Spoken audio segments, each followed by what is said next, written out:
There's no way that anyone from New Zealand ever gets to travel to Canada and do something as cool as this, and so I'm super, super lucky, and everyone's super jealous, which makes it even cooler.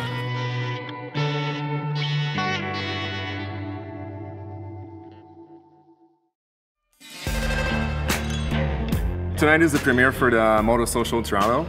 This is the first edition of the year. People are expecting about 1,000 bikes. So yeah, tonight is the night. Everyone that I've ever met from Canada is really cool. Maple leaves, hockey, maple syrup, a boot. It's all good stuff. We turn up and there's just bike after bike after bike streaming in. It was massive, just beautiful, organised chaos. Let me introduce you to Jay. Hey Jay, it's Dan here. Nice to meet you. Dan, he's a very talented photographer. He's working with Harley Davidson and he's a super nice guy. The vibe was exactly the same as I was expected. It was just like a Montreal Moto Social, but just way bigger. Victor Radix, this is the guy who started the whole Moto Social thing, and he's a good friend of mine and a motorcycle enthusiast. The community was segregated based on how you looked, what kind of bike you rode, how you dressed. So I was like, let's try to bring everyone together and we will like each other. I definitely didn't expect the numbers, I didn't expect the bikes, which is all good to see. And it's a great breeding ground for love and enthusiasm for motorcycles. It's just awesome. I think this is what the motorcycle scene is all about right now, this very strong sense of community. Pretty cool getting out of Toronto. As soon as we hit the countryside, completely different to what I'm used to at home. Things here is really different and really quite pretty and quite picturesque, and there's a lot of straight riding, but still cool to be able to soak it up and check it all out. Before we knew it, we're starting to get into some rain. It's better to have the rain right now than this morning anyway. Yeah, totally.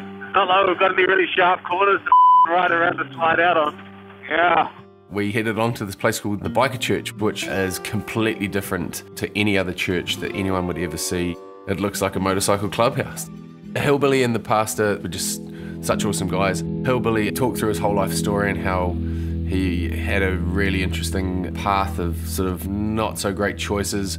So what's the story in behind how did the Bikers Church come about? I was an alcoholic, crack cocaine addict, and living kind of a outlaw biker lifestyle, and it was pretty much killing me at that point. So I got into a faith-based rehab center, and then out of that, we birthed Bikers Church. Essentially, motorcycle saved his life. It's what turned him around, and since he's been through that, he can act as a shepherd for those people that are making those bad choices and go, you know what, I've been there before. When I walked away from the whole lifestyle of alcohol and drugs, it still provided an avenue for me where I could get out on a motorcycle and enjoy the riding aspect of being a biker. It was really getting me back on track as who I was as a person, you know. Another thing that I've noticed here in Canada is that when people ride, they ride far, and I think you get a greater sense of pride for your country when you've seen more of it. The experiences I've had riding a Harley in Canada, I could write a book. Hallelujah. That's a good one. I love that you guys are getting it done. Right on. Once again, some incredible people doing some incredible things and providing a big communal group that looks out for one another. Yeah, it's the strangest thing having headpieces connecting myself to Édouard, because I sing and all sorts. I do heaps of annoying things. Yep. Whether it's sunny or whether it's wet, the scenery is the thing that you always kind of pick up on. Some awesome winding roads and some incredible forestry and just lakes everywhere. It's a really, really beautiful part of Canada. Well, one thing we can say, I mean, the rain gear is good. I got water inside my helmet. Welcome to Quebec. And instantly, everything just changed. What the Bonjour. It started to really pull the trip towards Édouard and how he grew up. We caught up with an incredible group of people called Ladies and Gentlemen. I call them my motorcycle mentors. I'm super happy that we just we got the chance to meet these guys, because I mean, and I said it previously, but these are the reason why I started my motorcycle at first. When I started, I had no friends who were riding, so I bumped into these guys over the internet. They were so welcoming with me, and I mean, this is where I realized that motorcycle is one thing, but the spirit behind the motorcycle that's a whole different thing. Yeah. Really slick setup. We got to ride with them. Really cool. That's real traditional, great club riding where everyone's looking out for one another. These hands because I didn't even know what they were, so I was all over the joint. Édouard was at the back. I normally just follow his lead, but I was kind of tucked up in the pack there. From Montebello, we hit the road Things start really ramping up as we get towards Montreal. Stop at the 63, which is a super nice shop in Montreal where both thrift store, vintage stuff, and motorcycle stuff. We will meet the girls that are members of the motorcycle scene in Montreal. Hello. Hi. Hi. If the weather permit, we will go on a ride with Jay. We're kind of similar to what we call the Sasquatch ride, which is like riding with fur coats. 63 is a cool shop. That's my cup of tea. Like, I can understand why people hang out there. I have no idea where the white wolf fur coat came from. I don't think it was there.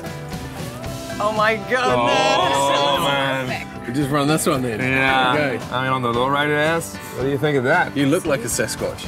Yeah, thank you. I think it as a compliment. But the Sasquatch ride is a great way, from what I can gather, of seeing the city and seeing how awesome it is. There's parts of Montreal that we can't ride into, but Catherine let us out, and that's really cool. I really am loving seeing the number of females riding Harley Davidson starting to dramatically increase, and to see Montreal in a white wolf fur coat. She was special, to say the least. It was very special. Strange, probably more strange, that added to the specialness of it. But it was nice to almost be in traffic so that I could see everything that was going on around me, because if I was punching it to the front of every line and splitting lanes and skipping traffic, I would have missed it all. The beautiful bridges, the amazing architecture, the miserably upkeep of the roads, the shocking roads in Montreal, but the beautiful parks, and then up onto Mont Royal to see the whole city sort of roll out behind us. After the Sasquatch ride, we will, there's a bar opening, the MR250, which is like the first motorcycle team bar that's opening, and the party's tonight. Wherever you go with Édouard, everyone is just always there and ready to help out or party or do something cool. He just really got sort of a gravitational pull. Awesome people want to hang out with him, and as a result of awesome people hanging out with other awesome people, awesome things happen. We hit the road after Montreal. I had some Ks to put down to get to Quebec City. This place is awesome. Oh, yeah, I'm glad you like it. We're gonna stop at Hardcore Cycle, this crazy shop in Portneuf. My friend Pat Desureau, he's one of the greatest builder I know, but he also like this beautiful energy, so I'm really stoked that Jay, we're gonna get to meet him. Rolled right into the middle of his shop, and Pat's in a barber chair getting his hair cut, and there's a guy playing guitar, and there's just, once again, it's Cheval d'Édouard. He's got that special thing where he just attracts amazing people. I love working on bikes. It's my passion. I'd rather work on a bike than ride a bike. Every time I work on something, it's got to be nice, it's got to be well done, and everything's got to be really great. With the resurgence of the bike culture, we kind of wanted to know where our roots were from, and that's exactly what Pat's doing in the customization of bikes. And like he said, he's an artist. As an artist, sometimes I guess it might be difficult, for example, if you're a painter, you know, just when this painting is done. You tell me where I stop, because I'm not going to stop, you know. It's crazy. This is something you see in cool videos like in California or something like that, and then we all realize that, whoa, we have this in Quebec, you know? I mean, how can you ask for more? I see it as a destination, you know? Like from Quebec or Montreal, hey, let's go out hardcore cycle, get my beard trimmed, or let's go have a beer, have a coffee, you know? If I was to kind of compare the New Zealand scene and what my friends are like and what we're up to, that's pretty much exactly it, but a Quebecois version of it. Do you mind if we just hang out, watch you drink beer, maybe get a haircut? I was really proud. I mean, yeah, that's the word, I think. I was really proud because the whole point of this was to show Jay from New Zealand what's the motorcycle culture here in Ontario and Quebec. And I mean, these guys from Quebec, I mean, they nailed it. They totally nailed it. I mean, this is exactly what we are and who we are. That was just perfect. We met a great bunch of guys, and we all rode into Quebec City. So this is the next generation of Harley riders. You got the best of it right now. I think we're good for another 100 years. It was cool just sitting at the back and being led in by sort of 6 other guys riding bikes, and it's an individual pursuit which can be enjoyed as a collective, and that's something really special about riding. My friend Fred owns a crazy snack bar, and it's obviously you have to try the poutine, mandatory when you're visiting. I've been wanting to tick off certain things that you need to achieve in a trip to Canada, and poutine is one of them. There are 15 different types of poutine, and so I probably consumed about half of my body weight in potatoes and cheese curd and gravy. There's a need for me to get a serious handle on the way that I eat, or I will more than likely develop a coronary disease after this trip. Wrapped up a great night in Quebec City, and I got to tick off the best poutine in all of Quebec. Should we go for a run and maybe have a salad and have a green smoothie? And when we woke up in the morning, it was a little bit drizzly, and we ran down through old Quebec City. Riding through Quebec City was, I could have been somewhere in Europe. The architecture was just painstakingly beautiful. There's this massive castle in behind a big fortified wall that just rings around the city until we jumped on the ferry to punch it across to the other side. And you look back and you're just like, man, this place is just insane. Yeah, so today we're gonna take the ferry from Quebec City, so the old part of the city. We go across the St. Lawrence River to Lévis. When you're riding, certain parts of your body get cold. Your knees get quite cold. If it's wet, your feet get cold. Your upper body's normally quite rugged up, so it doesn't get cold, but there's a funneling effect which goes straight into your downstairs area. And at that altitude, I don't even know how high we were, but it felt we were very mountainous. It was pretty cold. So I managed to get a coffee cup from this lovely lady at the service station and fashion almost a cricket box, if you will. Once again, another one of Jay's hot tips for riding in Quebec is to cover your downstairs operation with a coffee cup to save it from freezing off, because I'm sure that it could have been snapped off. And we finally caught up with the famed Rico. And so off we rode, with him leading us out to this cabin. So we can end our journey with, with a real taste of the Quebec and Canadian culture. I think really wrapped up the trip quite well, kind of literally, because we couldn't ride any further. So we have no choice. And we cannot go any further because of the, it's like that, but with ice. So we went off sort of a little muddy trail and then walked the last couple of 100 meters to his cabin, which is this beautiful log cabin that his grandfather built. This is the best you can get.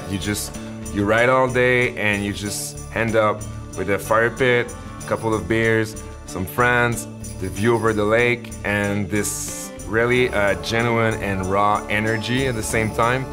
That cabin was the end of the road, like metaphorically in a way, because this is where our journey ends for me and Jay. We're gonna go separate ways from now. To me, I think that this was the missing part of the whole road trip. From what we saw, we needed that part to be a complete road trip.